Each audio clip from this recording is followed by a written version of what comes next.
درود پڑھیں، یہ منہ بھی میٹھا رکھے گا، یہ دل بھی ٹھنڈا رکھے گا، یہ دنیا بھی ٹھنڈی رکھے گا اور آخرت بھی ٹھنڈی کر دے گا۔ درود چراغ بھی ہے، درود کستوری بھی ہے، خوشبو بھی ہے، مہک بھی ہے، شہد بھی ہے، گلاب بھی ہے، کھنڈ بھی ہے اور سینے کی ٹھنڈ بھی ہے۔ تین چیزیں گناہوں کا کفارہ ہیں۔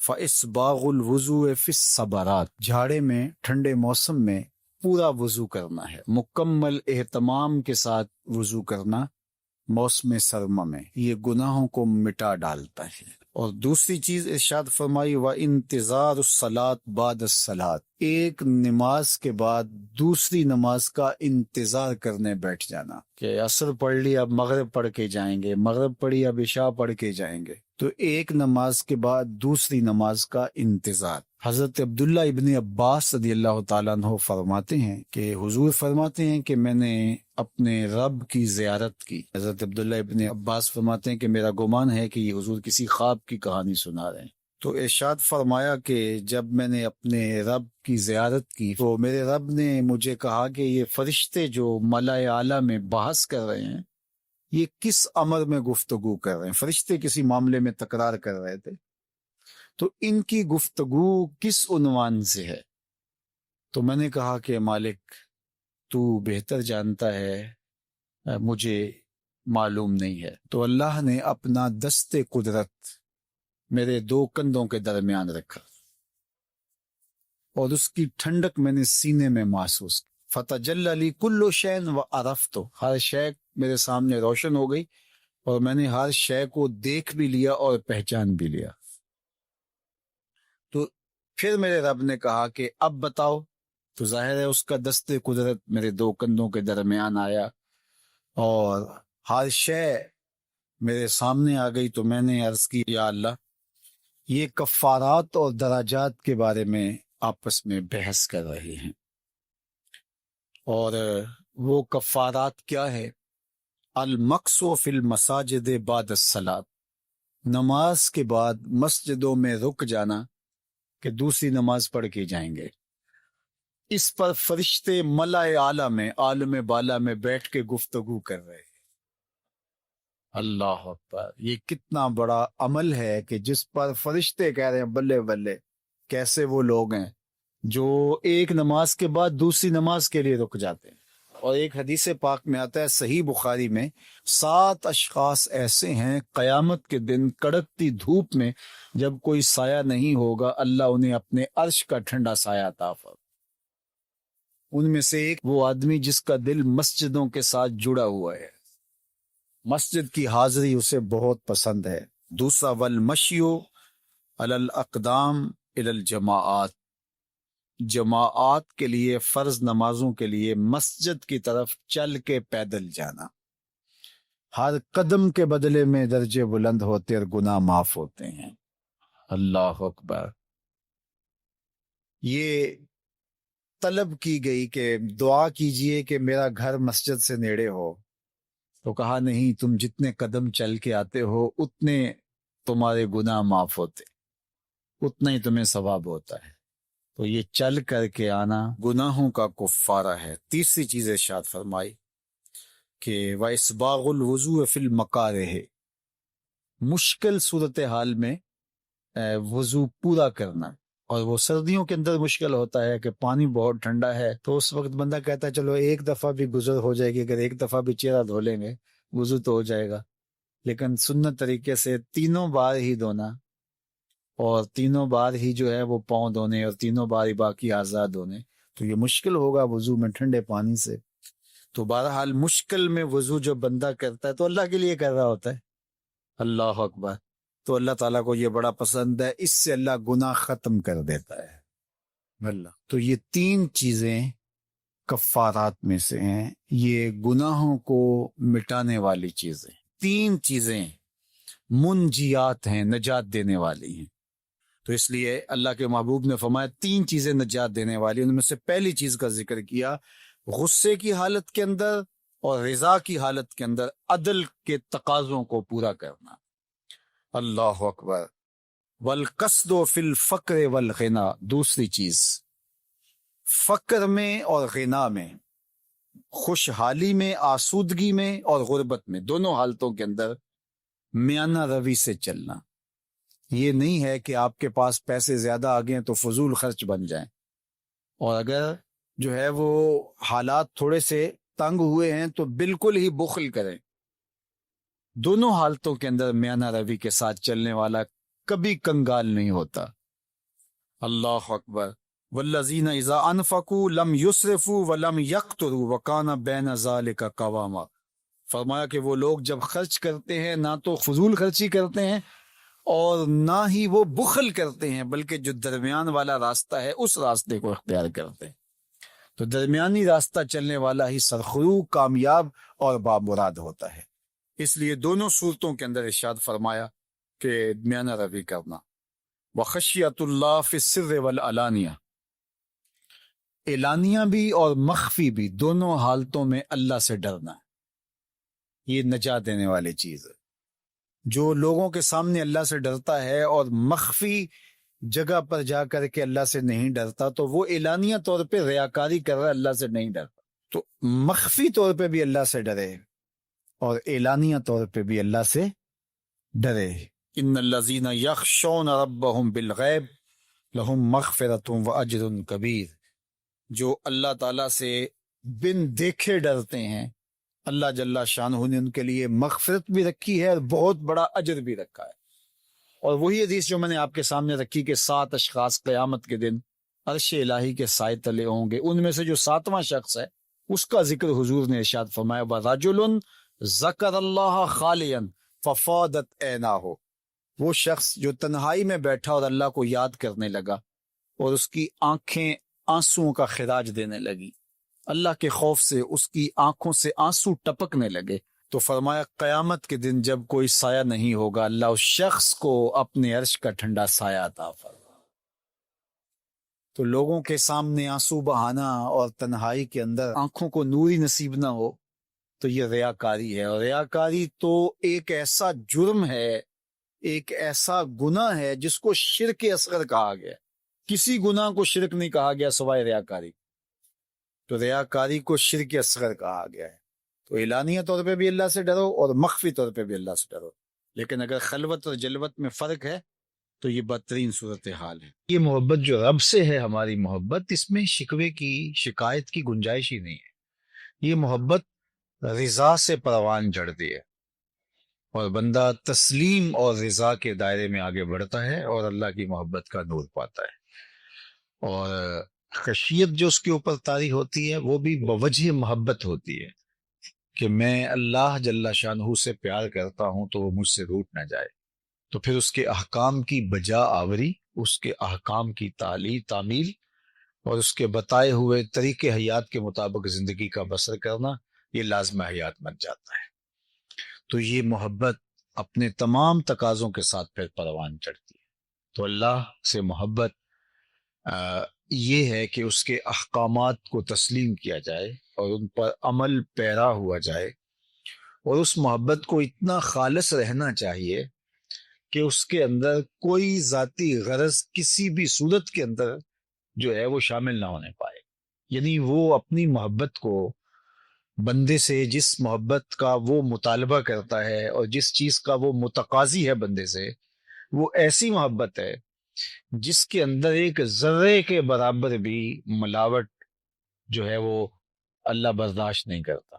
اور یہ بات میں آپ کو بتاؤں کہ سب اس دنیا کے اوپر جتنے بھی ہم گناہ کرتے ہیں، صرف ایک گناہ کو ہی شرک کہا گیا ہے، شرک اصغر. شرک کے علاوہ، حقیقی شرک کے علاوہ اگر کسی گناہ کو شرک کہا گیا ہے تو وہ ریا کو کہا گیا ہے. ریا میں انسان اس عمل میں کسی بندے کو شریک کرتا ہے، یعنی کسی بندے کی رضا جوئی کے لیے، کسی بندے سے کچھ غرضیں سمیٹنے کے لیے، اور کسی بندے کی خوشنودی کے لیے، یا اپنے نفس کو اس میں شامل کر کے وہ ریا کے ذریعے سے اپنے عمل کو ملوث کرتا ہے. تو وہ عمل پھر خالص نہیں رہتا. تو صرف جو شرک اصغر کہا گیا اعمال میں سے، وہ ریا کو کہا گیا، اور یہ ایک رائی کے دانے کے برابر بھی قابل قبول. اللہ اکبر. اللہ کے محبوب کی خدمت میں ایک صحابی حاضر ہوئے تو انہوں نے عرض کی یا رسول اللہ صلی اللہ علیہ وسلم، ایک شخص جہاد کرتا ہے اعلاء کلمت الحق کے لیے، لیکن اس کے دل میں یہ بات بھی ہے کہ میری شہرت اور ناموری بھی ہو جائے گی، تو کیا اس کا یہ عمل قابل قبول ہے؟ تو اللہ کے اس کو کوئی اجر ملے گا؟ تو حضور نے ارشاد فرمایا فلا شیء لہ، اسے کوئی اجر نہیں ملے گا۔ تو یہ سمجھے کہ میں اپنی جو گفتگو ہے اس کو صحیح طرح سے حضور کے سامنے عرض نہیں کر پایا، تو انہوں نے دوبارہ دوہرا کے کہا حضور اس کا مقصد اللہ کے جھنڈے کو بلند کرنا، اعلاء کلمت الحق اور دین کے پرچم کو اونچا کرنا ہے، اور اس کے لیے اس نے اپنی متاع جاں وار دی، قربان کر دی اپنی زندگی۔ لیکن اس کے دل کے ایک گوشے میں یہ بات بھی تھی کہ چلو میری شہرت اور ناموری بھی ہوگی، تو کیا اس کو اس عمل کا جو اس نے اپنی جان واری ہے صلہ ملے گا؟ تو اللہ کے محبوب نے ارشاد فرمایا فلا شیء لہ، اسے کوئی اجر نہیں ملے گا۔ تو یہ پھر پریشان ہوئے، تو تیسری مرتبہ انہوں نے پھر کہا حضور اس کا مقصد اللہ کے دین کے پرچم کو بلند کرنا، اللہ کے دین کے جھنڈے کو اونچا کرنا، اور سر بلندی اسلام ہے، لیکن یہ بات ضمن میں ہے کہ چل جب یہ ہوگا تو ساتھ یہ بھی تو ہوگا ہی ہوگا۔ تو حضور نے پھر فرمایا فلا شیء لہ، اسے کوئی اجر نہیں ملے گا، اور پھر اس کو وضاحت کرتے ہوئے فرمایا کہ اللہ صرف اسی عمل کو قبول کرتا ہے جو اس کی رضا کے لیے کیا۔ تو جس عمل کے اندر ایسی شرکت ہو جائے جس سے نفس کی پرورش ہو، خواہشات، تو وہ اللہ تعالیٰ اس حوالے سے بہت غیرت رکھتا ہے، اور یہ بہت بڑی بات ہے۔ آپ بتائیے کہ سب سے برا عمل کیا ہے؟ جہنم میں ایک وادی ہے، حدیث پاک میں آتا ہے کہ وہ اتنا عذاب ہے اس وادی کے اندر کہ ایک دن میں 600 مرتبہ جہنم بھی اس وادی سے پناہ طلب کر پناہ مانگتی، اللہ مجھے اس وادی سے بچا۔ 600 مرتبہ ایک دن میں جہنم اللہ سے عرض کرتی ہے مالک مجھے اس حصے سے بچا کے رکھنا، 600 مرتبہ ایک دن میں۔ تو صحابہ نے عرض کی یا رسول اللہ صلی اللہ علیہ وآلہ وسلم اس وادی میں کون لوگ ڈالے جائیں گے؟ تو اللہ کے محبوب علیہ السلام نے فرمایا القراء المراؤون، وہ قراء جو ریاکاری کرتے، وہ اس وادی کے اندر ڈالے جائیں گے۔ تو اب اللہ کیا چاہتا ہے ہم سے؟ اللہ چاہتا ہے میرا بندہ میرا ہی ہو اور اس کے اندر غیر کی شرکت نہ ہو۔ یار ایک عورت نہیں چاہتی کہ میرے سے محبت کرنے والا وہ شوہر ہے یا اس کی ناجائز محبت بھی ہو، وہ یہ گوارا نہیں کرتی کہ اس کے اندر کسی کی معمولی سی شائبہ بھی جو ہے وہ غیر کی شرکت کا ہو۔ ایک مرد نہیں چاہتا، وہ جس سے محبت کرتا ہے تو وہ نہیں چاہتا کہ اس میں شائبہ غیر کا ہو۔ تو جو سب سے زیادہ غیرت والا نہیں، اغیر سب سے زیادہ غیرت کرنے والا ہے، تو وہ کس طرح گوارا کرے گا کہ نفس شامل ہو، خواہشات شامل ہوں اور کوئی اور شامل ہو؟ قیامت کے دن جو لوگ ریاکاری کرتے رہے تو اللہ تعالیٰ ان کو بلائے گا اور وہ کہیں گے کہ مالک ہمارے عمل کی جزا، تو اللہ فرمائے گا ان سے لو جن کے لیے کرتے رہے، اور یہ وہ انتہائی ذلت ہوگی اس نے جو اٹھانی پڑے گی۔ تو محبت کا تقاضا پھر محبت کا خالص ہونا ہے، اور خالص للہ محبت ہی مقبول ہے، اور جو خالص للہ نہیں ہے وہ مردود ہے۔ تو اس لیے تھوڑی محبت ہو، وہ آہستہ آہستہ پروان چڑھ جائے، لیکن ہو خالص۔ تو یہ ہمارے دین کا، ہمارے رب کا، ہماری شریعت کا ہم سے تقاضا ہے۔ فرمایا والذین آمنوا اشد حبا للہ، جو ایمان والے ہیں وہ اللہ سے ٹوٹ کے پیار کرتے ہیں، اور محبت ان کی اس مقام پہ، اس درجے پہ ہے کہ وہ اس محبت میں کسی اور کو خاطر میں نہیں لاتے۔ باقی جو محبتیں ہیں وہ اللہ کی محبت کی ہی صورتیں ہیں، اللہ کی محبت کی ہی شکلیں ہیں، کیونکہ کل منصوب الی محبوب محبوب، عربی کا ایک مقولہ ہے جو محبوب کی طرف چیز منسوب ہو وہ بھی محبوب ہوتی ہے، تو وہ اصل محبوب کی محبت کا ہی عکس ہوتا ہے، محبوب کی محبت کا ہی ایک رنگ ہوتا ہے۔ تو وہ پھر وہ شریعت اس کی اجازت دیتی ہے، شریعت کہتی ہے کہ میری محبت کی آپ کو تکمیل یہاں سے ملے گی۔ مثال کے طور پہ حجر اسود ہی ہے، تو یہ اللہ کی محبت کا روپ ہے، اس کو چومنا، اس کے بارے میں کہا گیا کہ یمین اللہ، جو حجر اسود ہے یہ اللہ کا دایاں ہاتھ ہے۔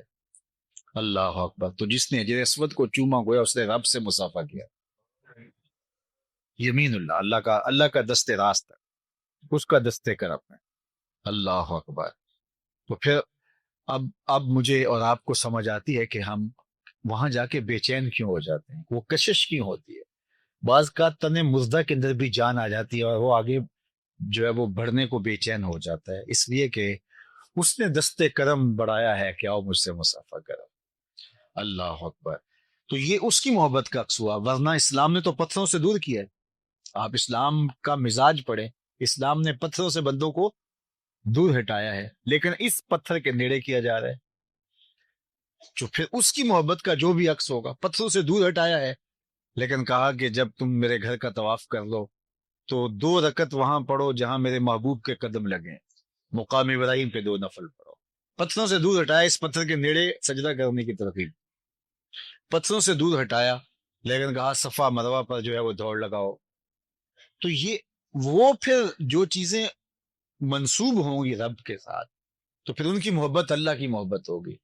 تو یار اس کے ساتھ ایک پتھر منسوب ہو جائے تو اس کی محبت اللہ کی محبت ہے، اور حضرت خلیل اللہ کے قدم لگ جائیں تو وہ اس کی محبت اللہ کی محبت ہے، حضرت ہاجرہ کے قدم لگ جائیں تو اس پتھر کی محبت اللہ کی محبت کا عکس اور جمال ہے۔ تو پھر رسول اللہ کی محبت اللہ کی محبت کا رنگ کیوں نہیں ہوگی؟ تو پھر اللہ اور اس کے رسول کی محبت ایک ہی محبت ہے۔ تو اللہ اس کے رسول سے محبت کرنے کی پھر ترغیب ہمیں شریعت میں جو ہے وہ ملتی ہے۔ تو پھر اللہ اس کے رسول سے شدید محبت یہ تقاضا ایمان ہے، اور اللہ ہم سے چاہتا ہے کہ ہم اس سے بھی پیار کریں، اس کے محبوب سے بھی پیار کریں، اور اس کے محبوبوں سے بھی پیار کریں۔ اللہ اکبر۔ اور اللہ تعالیٰ جل شانہ تو ان نسبتوں کی تکریم کا بھی حکم دیتا ہے کہ جو انبیاء کے ساتھ اس کے برگزیدہ بندوں کے ساتھ جڑی ہیں اور ان سے دور کی نسبت پیدا ہوئی ہے، تو ان کی بھی تعظیم اور ان کی تکریم کا بھی شریعت اسلامیہ میں درس دیا گیا۔ تو اللہ جل شانہ ہمیں اپنی سچی محبت کا جمال عطا کرے۔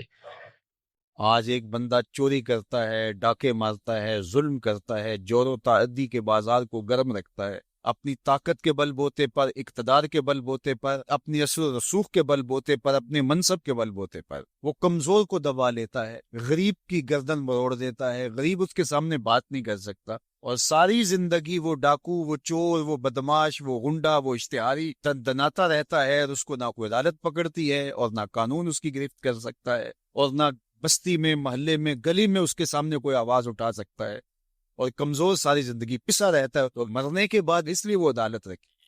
اللہ تعالیٰ نے قرآن مجید میں ارشاد فرمایا قیامت کے دن کیا ماننے والے اور انکار کرنے والے دونوں، کیا ہم ان کے ساتھ ایک جیسا سلوک کریں گے؟ ما لکم کیف تحکمون، یہ تم کہاں سے فیصلہ لائے ہو، یہ بات تم نے کہاں سے گھڑ لی ہے؟ مرور زمانہ کے ساتھ جو مسلسل مشق ہوتی ہے تمہاری اس دنیا کے اندر، اس سے تم سمجھتے ہو کہ ایسا ہوگا، لیکن ایسا ہوگا نہیں۔ وہ ایک الگ نظام ہے، اور اس نظام میں آپ کو ایک ایک چیز اللہ کے حضور لے کے پیش ہونا ہوگا۔ تو کہا وَاتَّقُوا یوماً، اس دن سے ڈرو، لا تجزی نفس عن نفس شیئا، کوئی جان کسی جان کی جزا نہیں بنے گی، کوئی جان کسی جان کا بدلہ نہیں بنے گی کہ اس جگہ مجھے رکھ لو۔ کوئی بننا بھی نہیں چاہے گا، اگر کوئی بنانا بھی چاہے تو کوئی بننا ہی نہیں چاہے گا۔ یوم یفر المرء من اخیہ وامہ وابیہ، اس دن باپ بھی کہے گا کہ میں اس کا ذمہ دار نہیں ہوں، بیوی کہے گی میں اپنے شوہر کی ذمہ دار نہیں ہوں، بیٹا کہے گا میں اپنی ماں کا ذمہ دار نہیں ہوں، ماں کہے گی میں اپنی بیٹی کی ذمہ دار، اور وہ ایک دوسرے سے جان چھڑا رہے ہوں گے۔ جب ماں بھی جان چھڑا رہی ہوگی، بتائیے وہ دن پھر کس طرح نفسی نفسی کا ہوگا۔ آج کی تاریخ میں سارے لوگ میدان چھوڑ کے بھاگ جائیں، لیکن ماں جو ہے وہ جلتی ہوئی آگ میں بھی کود جاتی ہے اپنی اولاد کے لیے، لیکن وہ دن اتنا سخت ہوگا کہ ماں بھی چھوڑ دے، ماں بھی کہے گی یہ اس سے پوچھو، میں اس کی ذمہ دار نہیں۔ اللہ اکبر۔ تو کہا وہ دن آنے والا ہے، آج تم نے دنیا کے اس رویے سے اور اس طرز زندگی سے اور جو تم زندگی گزارتے ہو اس سے تم نے یہ نتیجہ نکال لیا ہے کہ آخرت میں بھی ایسے ہی چلے گا، ویسے نہیں ہے۔ اور اگر آپ ناراض نہ ہوں، بعض اوقات خوش آمدی مریدین پیروں کو اس قدر کہتے ہیں کہ آپ تو بخشے ہوئے ہیں، آپ تو کامل ہیں، اور آپ تو پہنچے ہوئے ہیں، اور وہ سن سن کے بچپن سے جب آنکھ کھولتا ہے وہ شہزادہ آغوش مادر سے، جب نکل کے وہ خانقاہ کے ماحول میں آتا ہے تو وہ یہی سنتا ہے کہ یہ کوئی الگ مخلوق ہے، تو آہستہ آہستہ اس کی طبع کے اندر بھی یہ راسخ ہو جاتا ہے کہ مجھے تو کوئی پرسش نہیں ہوگی، میں تو شریعت سے، قانون سے، اخلاقیات سے مبرہ ہوں۔ ہم نے دیکھا ہے کہ پیروں کے بیٹے بالکل نوخیز بچے بوڑھے سفید داڑھیوں والوں کی تذلیل کر رہے ہوتے ہیں اور ان کو غلاموں کی طرح سمجھ رہے ہوتے ہیں۔ ان کا خیال ہے کہ ہم ان کے اوپر جو ہے وہ کوئی حاکم بن کے آئے ہیں۔ یہی سیاستدانوں کا حال ہے، یہی باقی طبقات کا حال ہے۔ تو وہ ماحول ایسا ان کو دیا جاتا ہے اور وہ پھر آہستہ آہستہ یہ سمجھتے ہیں کہ ہم تو بخشے ہوئے ہیں، اور ایسا ہوتا ہے کہ وہ بیچارے دعا سے بھی محروم ہو جاتے ہیں۔ میں نے دیکھا ہے کہ جب لوگ فوت ہوتے ہیں تو بالخصوص جو اس طرح کا ماحول ہوتا ہے وہاں، تو وہاں پیر صاحب کے لیے مغفرت کی دعا نہیں کی جاتی، ان کے وسیلے سے اپنے لیے دعا کی جاتی۔ تو یار کیسی معلومی ہے کہ جو دعائیں مغفرت کی، غفران کی، باوجود کے پیغمبروں کے دامن پہ کوئی گناہ کا دبا اور داغ نہیں تھا، لیکن اللہ سے وہ استغفار بھی طلب کرتے رہے اور اپنے لیے غفران و رحمت کی دعائیں بھی مانگتے رہے۔ اصحاب پیغمبر، اولاد رسول سب یہ کچھ کرتے رہے۔ لیکن آج جو ہے وہ مجھے اچھی طرح یاد ہے کہ ایک دفعہ ہم کہیں فاتحہ پڑھنے گئے، بہت پرانی بات بھی نہیں ہے، کوئی 10 سال پرانی بات ہوگی۔ تو وہ جو صاحب فوت ہوئے تھے تو میں نے غفران و مغفرت کا کوئی لفظ کیا تو میری طرف بڑی تیکھی نظروں سے لوگ لکھنے لگے، یعنی کیا آپ ان کے لیے مغفرت کی دعا کریں گے؟ یعنی یہ تو بخشے ہوئے ہیں۔ میں اور آپ کسی کے لیے گمان کر سکتے ہیں، دعا دے سکتے ہیں، لیکن قطعاً کہنا ہمارے لیے مشکل ہے۔ تو پھر کیا کریں گے؟ ہم دعا مانگیں۔ نیک سے نیک پارسا شخص بھی ہو، ہمیں یہ بتایا گیا کہ اس کی خوبیوں کو بیان کرو، اس کی اچھائیوں کو بیان کرو، اس کے اچھے اعمال کا ذکر کرو اور اس کے بارے حسن ظن رکھو، لیکن اس کی مغفرت کے لیے دعا کرو۔ اللہ کسی قوم کو ذلیل اور رسوا نہیں کرتا جب تک وہ اللہ کے حکموں کا انکار نہیں کرتے۔ قومیں رسوا اور ذلیل تب ہوتی ہیں جب اللہ کے حکام سے رخ پھیرے اور اعراض کریں، پھر قوموں کو پیس کے رکھ دیا جاتا۔ ماضی کے اندر جو قوموں کو عذاب دیے گئے تھے وہ حصی تھے، اور حضور علیہ الصلوۃ والسلام کے بعد جو عذاب آتے ہیں وہ حصی نہیں ہیں، وہ مانوی ہیں۔ ماضی کے اندر جو قوموں کو عذاب دیے گئے، ان پہ پتھر اترے، ان کے اوپر جوہوں کا عذاب آیا، ان کے اوپر مینڈکوں کے عذاب آئے، طوفان آئے، ڈبو دیے گئے، ان کی شکلیں مسخ کر دی گئی، خنزیر اور بندر بنا دیا گیا، مختلف صورتوں میں تبدیل کر دیا گیا۔ لیکن اس امت میں ایسا نہیں ہوگا، مسخ حقیقی نہیں ہوگا، مانوی مسخ ہوگا۔ مطلب کیا کہ حقیقی مسخ تو یہ ہے چہرے بدل جائے، مانوی مسخ ہے چہرے نہ بدل جائے، سوچ غلط ہو جائے۔ یہ ہے مسخ مانوی، اندر بدل جائے، اور وہ عذاب مانوی ہوگا، اور اس عذاب مانوی کی صورت تشتت ہے، افتراق ہے۔ قومیں جب افتراق میں مبتلا ہوتی ہیں تو یہ اللہ تعالیٰ جل شانہ کی ناراضگی کا روپ۔ اللہ تعالیٰ جل شانہ جب کسی سے ناراض ہو جاتا ہے تو ایک تو اس قوم سے، سورہ یاسین کا ابتدائیہ دیکھیے، جب حبیب النجار نے آ کے ان 2 فرستادگان کے لیے کہا تھا کہ یہ اللہ کے فرستادہ ہیں اور تم سے مانگتے کچھ نہیں ہیں اور تم ان کو قتل کے درپے ہو گئے ہو، لیکن انہوں نے حبیب دجال کو بھی دھر لیا، اور پھر نتیجہ کیا ہوا کہ ان کو بھی شہید کر دیا، اور جو فرستادگان الہی آئے تھے، پیغمبر آئے تھے، ان کو بھی شہید کر دیا۔ اور سورہ یاسین میں وہ سارا واقعہ موجود ہے، اور وہاں پڑھیے اللہ نے جو ان کے اوپر عذاب نازل کیا۔ ایک تو وہ چیخ تھی جس نے ان کو آ لیا، اور پھر وہ جو ہے وہ اپنے گھروں میں گرے پڑے ہو گئے۔ اور دوسرا جو عذاب اللہ تعالیٰ نے دیا اس قوم کو، اللہ تعالیٰ نے فرمایا پھر ہم نے ان کی طرف کوئی ہادی بھیجا نہیں۔ ذرا غور کیجیے، یہ باریک عذاب ہے، یہ مانوی عذاب ہے۔ انہوں نے میرے فرستادگان کی قدر نہیں کی تو پھر میں نے سزا کیا دی کہ پھر ان کی طرف میں نے کوئی ہادی نہیں بھیجا، رہنما نہیں بھیجا جو ان کی رہنمائی کر سکے، ان کو بلائے، ان کو پھر اندھیروں میں بھٹکنے کے لیے چھوڑ۔ تو یہ بات ذہن میں رکھیے گا، جب قومیں تشدد، ناقدری، اچھے لوگوں کو نظر انداز کرنے کا مزاج پیدا کرتی ہیں، تو پھر ان کے اوپر جو عذاب بھیجے جاتے ہیں ان میں سے ایک عذاب کہ پھر وہ حقیقی قیادت سے محروم کر دیے جاتے ہیں۔